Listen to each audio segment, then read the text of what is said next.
నేను సమాధానం చెప్పలేదు. ఎందుకు అరుస్తున్నారు అధ్యక్ష? మైక్ మీరు ఇస్తారు, మాట్లాడచ్చు అధ్యక్ష. ఎందుకు అరుస్తున్నారో నాకు అర్థం అవట్లేదు అధ్యక్ష. దయచేసి కూర్చోండి, ఎందుకు కంగారు పడుతున్నారు? ఒక్క నిమిషం, సమాధానం చెప్పమంటారా వద్దా? మాధవ్ గారు, మీరు అడిగిన ప్రశ్నకి సమాధానం చెప్పమంటారా వద్దా? దయచేసి మెంబర్స్ కూర్చోండి. నేను సమాధానం చెప్పినాను సార్. రావులా కూర్చోండి, మీ సీట్లో కూర్చోండి.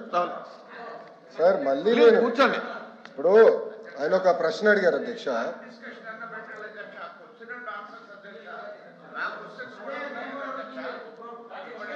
ఇప్పుడు అధ్యక్ష నన్ను సమాధానం చెప్పాలి అధ్యక్ష, ఎందుకంటే మంత్రి గారు మాట్లాడతారు. కూర్చోండి, కూర్చోండి. వీర్రాజు గారు కూర్చోండి.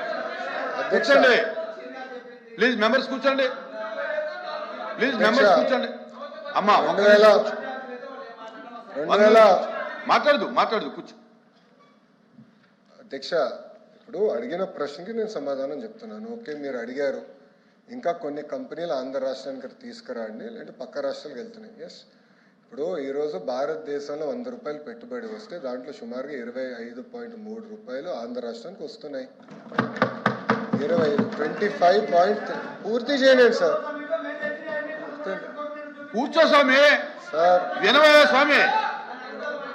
అరే గారు, ఇప్పుడు ఓకే, మరో సభ్యులు ఒకటి ఆలోచించాలి అధ్యక్ష. ఇప్పుడు ఒకసారి ఆలోచించాలి అధ్యక్ష.